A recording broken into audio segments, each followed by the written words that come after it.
A partir de agora, passando a limpo as notícias do dia no Brasil e no mundo, está no ar o Jornal do Boris.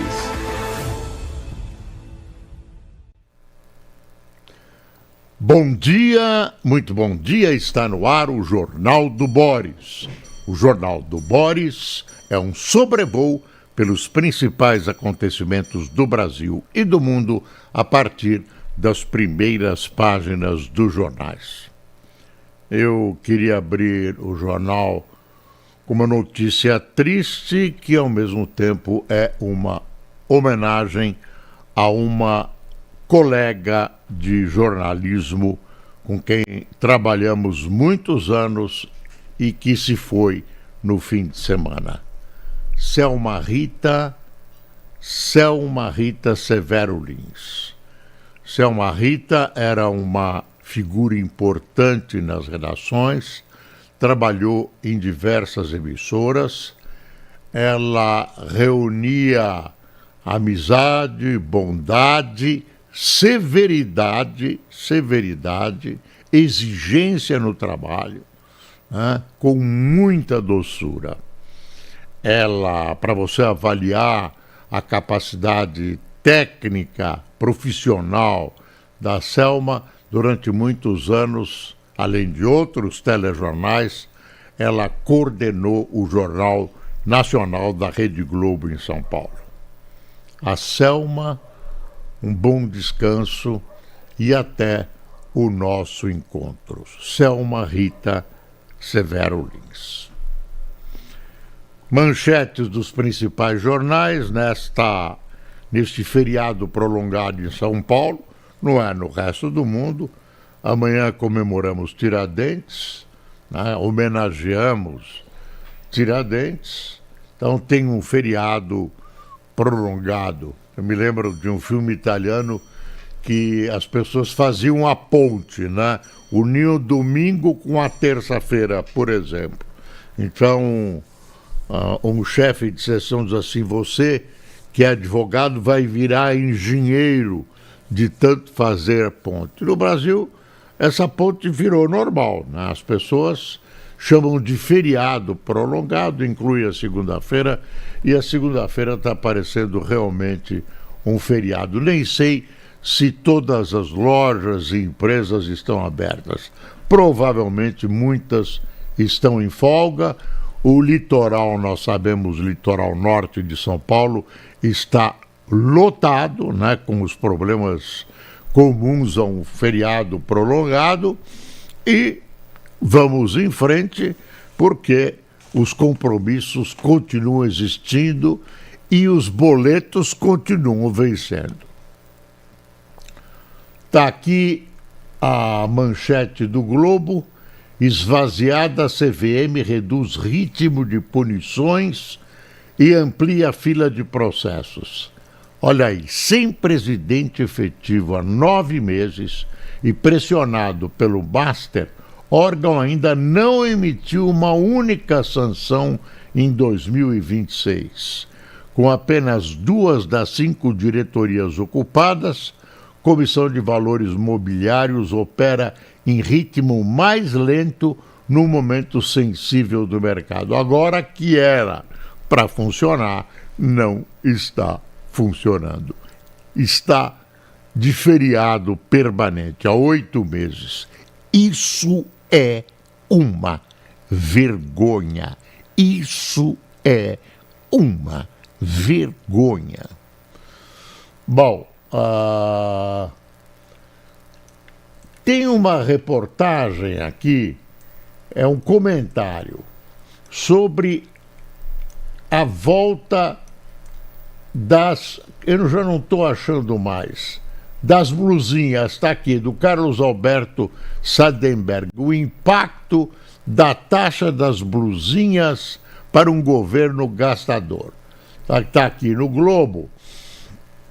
E aí ele diz assim: o ministro das Relações Institucionais, José Guimarães, é contra a taxa das blusinhas. O vice-governador Geraldo Alckmin é a favor. O chefe deles, o presidente Lula, meio que tirou o corpo fora dessa disputa dentro de seu governo, mas deu a entender que pode engrossar o grupo dos que propõem a extinção desse imposto. É tudo muito gozado, e aí você deduz que eleição faz milagre. Não foi uma proposta do governo, mas foi uma proposta do Congresso. O Lula, que hoje tem esse veso meio que contrário, porque a taxa dos blusinhas tira eleitores do PT, nas proximidades do pleito eleitoral, aí o Lula podia ter vetado e não vetou. Eu me lembro que naquela oportunidade o que o governo dizia era o seguinte: estamos atendendo aos reclamos da indústria e do comércio nacionais, porque basicamente os artigos chineses chegam em São Paulo com chegam ao Brasil com um preço muito baixo e concorrem de maneira bandida com os produtos nacionais, né? Era a defesa da indústria nacional contra o predador chinês, né? É o imposto federal de importação de 20%, explica aqui o autor, aplicado sobre compras eletrônicas em sites internacionais, especialmente os chineses. E aí o governo percebeu que esse tipo de compra era feito pela camada mais humilde da população, de classe média para baixo, que é exatamente uma área em que o Lula, sob o aspecto eleitoral, não está surfando tão bem quanto ele esperava. E aí, a eleição faz milagre. Eu acho que nós vamos ter o fim dessa taxa. Olha, quer ver? Lula, em entrevista recente, comentou que sempre achou a taxa desnecessária, mas não a vetou quando podia. Também comentou que os danos para o governo foram expressivos. Claro, na hora estavam ajudando a indústria nacional e recolhendo uma graninha a mais, né? Esse governo gosta de arrecadar e gosta muito mais de gastar. Só que costuma gastar mais do que arrecada e vai estrepando a economia nacional. Bom, está aqui a manchete da Folha. Mota e mais 6 deputados controlam 1,5 bi em emendas antissecretas. Essa questão de emendas devia ser simplesmente extinta. Aí que a gente imagina que o STF podia ter agido, porque eu acho que é de legalidade duvidoso o que aconteceu, porque o poder legislativo assume poderes do executivo, né, na distribuição de verbas, acabando com essa pouca vergonha. Que é isso? Você, das maneiras mais escondidas, né, possíveis, você leva verbas para suas áreas eleitorais, com obras, etc. Até aí os mais ingênuos imaginam que bom, são obras que são realizadas e tudo isso, e esse dinheiro chega até as populações. É verdade. Acontece o seguinte: você não pode criar obras num círculo pequeno, municípios, faz uma coisinha aqui, uma coisinha ali, uma coisinha cá. Você tem que planejar de maneira ampla. Quando uma região precisa de uma obra grande, por exemplo, uma geradora de água, criar uma represa, é para a região toda, para vários municípios. Você não pode reduzir a uma coisinha pequena. E mais, sob o aspecto político, o deputado que tem na mão uma verba dessa para distribuir tem na mão também prefeitos e eleitores da região contra aqueles que estão começando, que querem chegar ao Congresso e não têm essas vantagens eleitorais, que é essa distribuição de dinheiro público. Mota e mais 6 deputados tem 1,5 bi. E aí vem a explicação. Valor representa 20% do total da verba das comissões. Presidente da Câmara afirma que divisão respeita acordo entre os poderes. Quer dizer, isso é uma coisa contra o Brasil. Contra o Brasil, tinha que acabar. Não sei como, porque os parlamentares que neste momento estão na ativa não querem abrir mão dessa grana. Essa grana é uma grana amaldiçoada pela democracia. Olha aonde chegou o Master. Não estou colocando culpas. Eu acho que as coisas têm que ser investigadas. Eu só vou ler para você. Por consignado, Exército repassou 39 mil ao Master. O Exército credenciou o Master para empréstimos consignados a seus integrantes e em 14 meses repassou 39 milhões à instituição. O valor é referente a descontos nos contra-cheques e invasão do crédito concedido pelo banco. A força diz ter atuado como interveniente sem perdas aos cofres públicos. Eu acho que isso precisa ser investigado. Você vê onde o Master chegou. Bom, estamos esperando a delação premiada do ilustríssimo senhor Vorcaro e, talvez, de alguns dos seus asseclas. Vamos ver o que pode sair. As pressões são duas coisas que os deputados querem suprimir e já perderam a vergonha na cara e a coisa é feita quase à luz do dia. INSS, que pode chegar a escalões superiores, e o caso Master. Eles se cruzam de vez em quando. São casos gravíssimos de corrupção. O primeiro atingiu a camada mais necessitada da população. Então, como é que isso pode ser suprimido? Então, eu acho que tem alguém sugerindo, olha, é o tempo, vamos... Aí surgem escândalos que se sobrepõem a esses, vamos tocando ao tempo, o pessoal vai... os fatos vão caindo no esquecimento. Nós, a imprensa, não podemos deixar. Boris, isso vai atingir pessoas que cometeram deslizes, vamos de alguma maneira puni-las, mas não podemos desacreditar os poderes.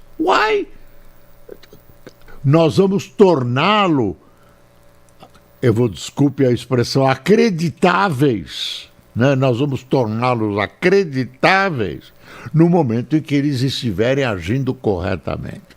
Você não pode imaginar que o STF tenha ministros com algumas atitudes de alguns ministros do STF. Como é que você pode manter alguém que tem na família um escritório de advocacia que trabalha dentro do tribunal que o marido é um dos chefões? E quem mantém às sombras uma relação com um sistema bancário que está sendo examinado com graves acusações, né? Como é que a gente pode manter alguém no STF que tentou até esconder esses fatos usando as suas prerrogativas de ministro? Não dá, gente, não dá. Não dá para esquecer isso. Isso não dá. Você quer... Essa credibilidade de um Supremo é absolutamente necessária para a execução democrática republicana dos seus trabalhos. Não dá para você trabalhar com gente suspeita. Ou então, desculpe, tá tudo dominado e vai ficar dominado.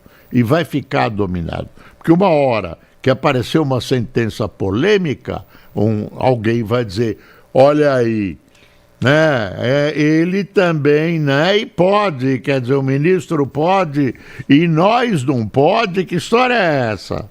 Né? Então temos uma coisa pela frente que tem que ser resolvida, senhores.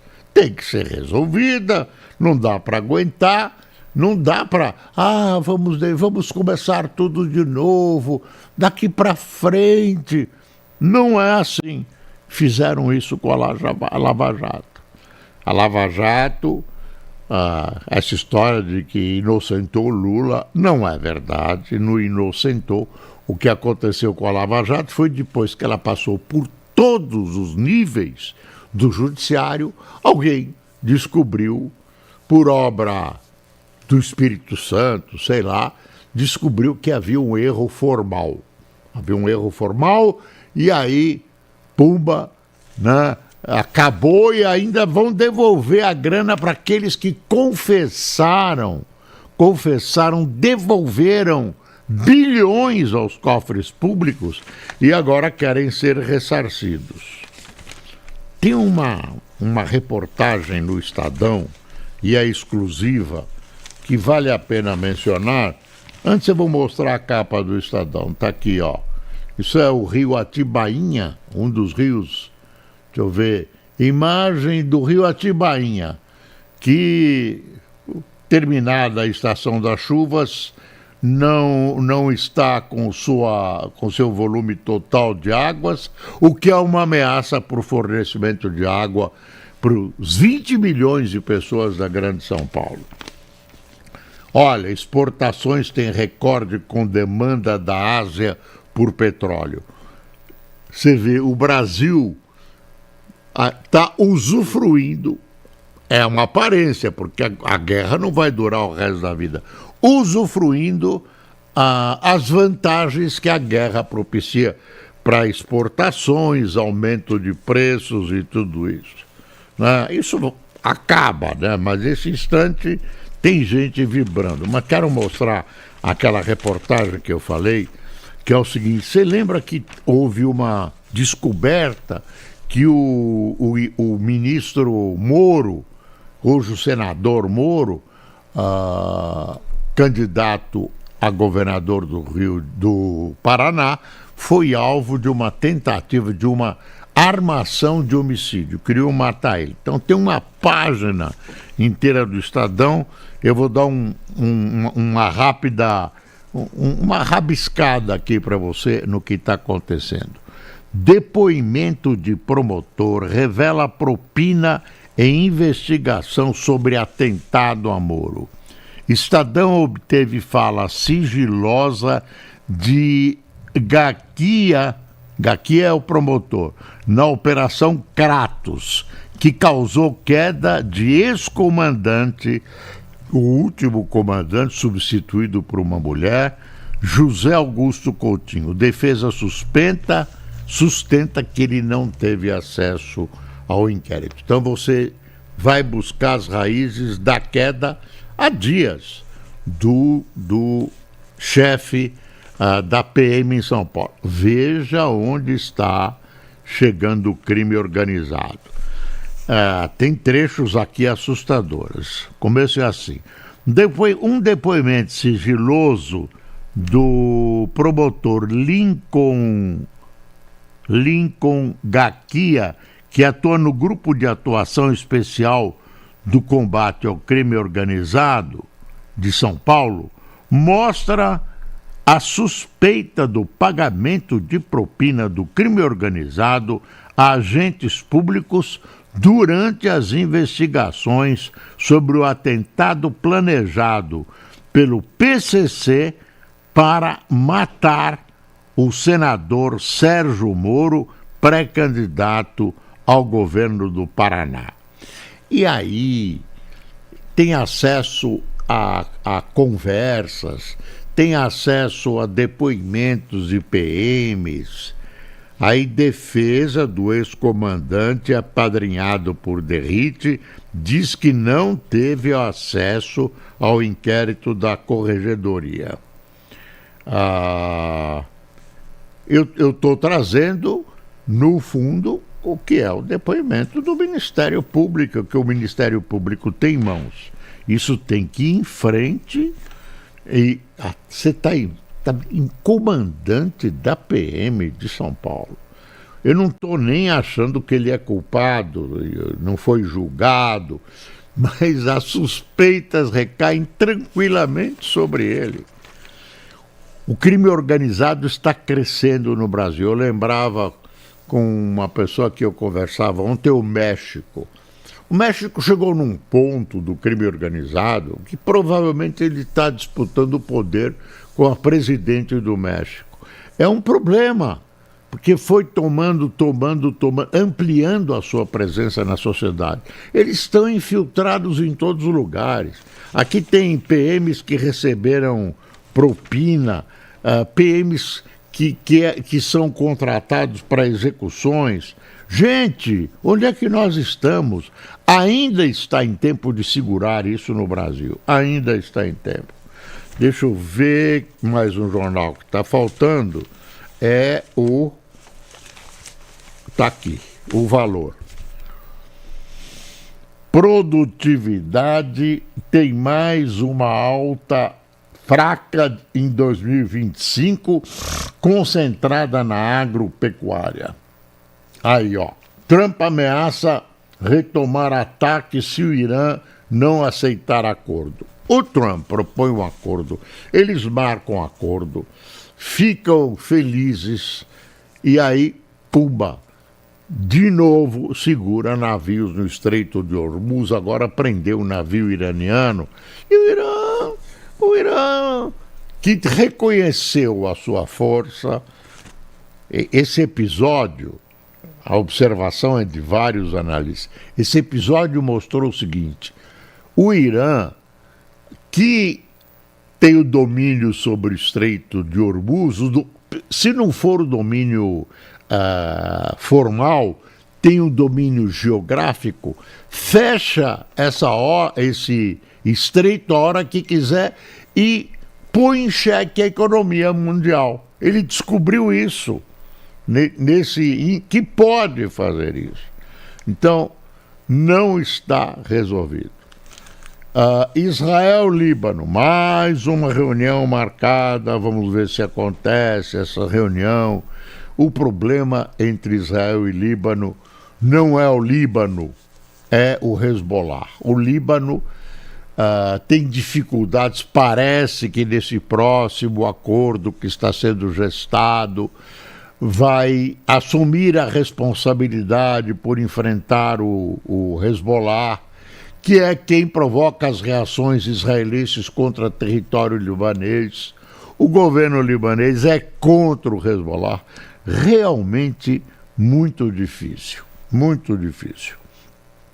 Está aqui, Estados Unidos tomam um navio de Irã que promete retalhar e não voltar às negociações. Está aí nesse ponto. Pai de Vorcaro tentou vender na Flórida a mansão de 180 milhões.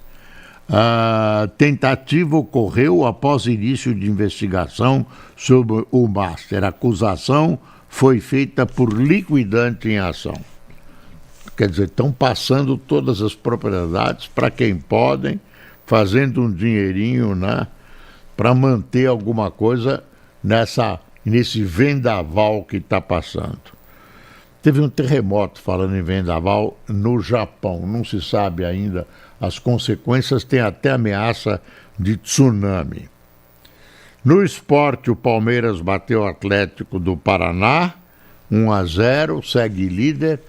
E o Santos perdeu para o Fluminense em plena Vila Belmiro, com o Neymar perdendo um gol que eu, com os meus quase 86 anos e problemas nas pernas, não perderia. Perdeu um gol e perdeu mais um ponto na sua provável convocação para a seleção brasileira. O Santos estava ganhando 2-1, o Fluminense empatou. Quando o Neymar perdeu esse gol, fez uma confusão lá, que um jogador em forma do nível dele não faz, o Fluminense contra-atacou e marcou 3-2, derrotando o Santos em plena Vila Belmiro. 2 editoriais do Estadão. Um é abordando o Lula. O Lula está na Alemanha, eu vi o discurso dele essa manhã, é interessante. O Lula brilha no exterior, viu?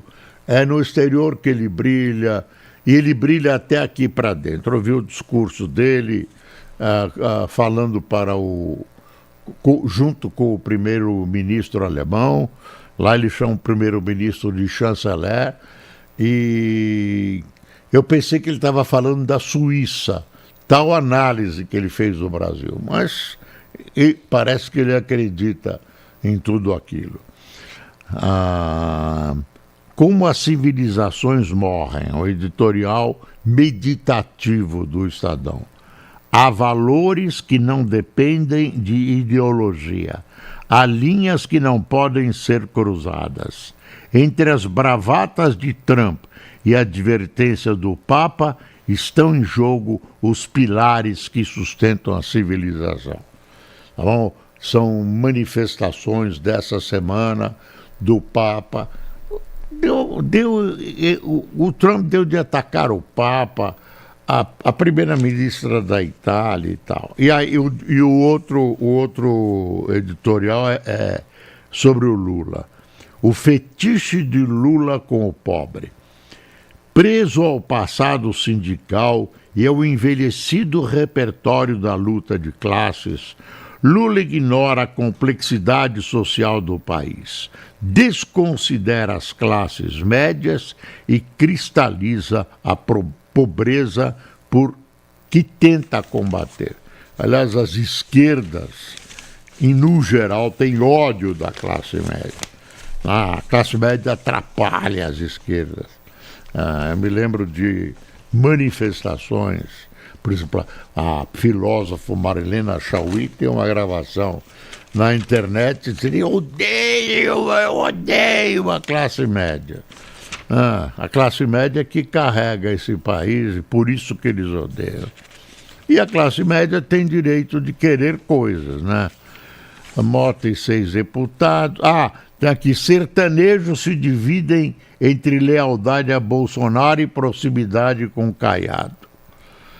PL da misoginia tem aval de Lula e ressalvas de Flávio. Caiado silencia e Zema rejeita. É uma operação delicada. Eu não sei se passa ou não passa, né? Que essa suposta defesa da mulher, acho que ela tem que ser defendida. Eu não sei se com essa lei é a melhor maneira. Talvez seja, eu não sei se essa lei é precisa. Acho que essa questão de definição do antissemitismo e da misoginia tem problemas, né? São assuntos graves e profundos que não podem ficar soltos dentro dos ventos eleitorais. Bom, quem tomou cafezinho conosco? Deixa eu pegar aqui onde está. Vamos ver aqui. Quem tomou cafezinho conosco. Não está aqui, mestre, tá? Puseram aqui. Feriado prolongado. O pessoal dá uma encostada no corpo. Deixa eu ver de novo. Porque tinha que estar aqui. Deixa eu ver de novo. Infelizmente não está. Tá sim.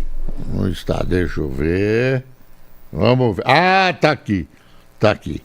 Adalberto de Ananindeua tomou cafezinho conosco. Davi Alexandre, Augusto Barbosa, Osni Homem, Cristina Figueiredo, Viviane Abreu, Ângelo Santos, Lourdes Jesus, Edson Gomes, Rafael Pascoal, Thaís Maia.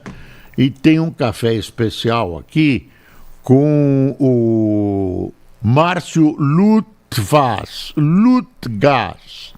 Márcio Lutgas e a sogra dele, Rita Levi.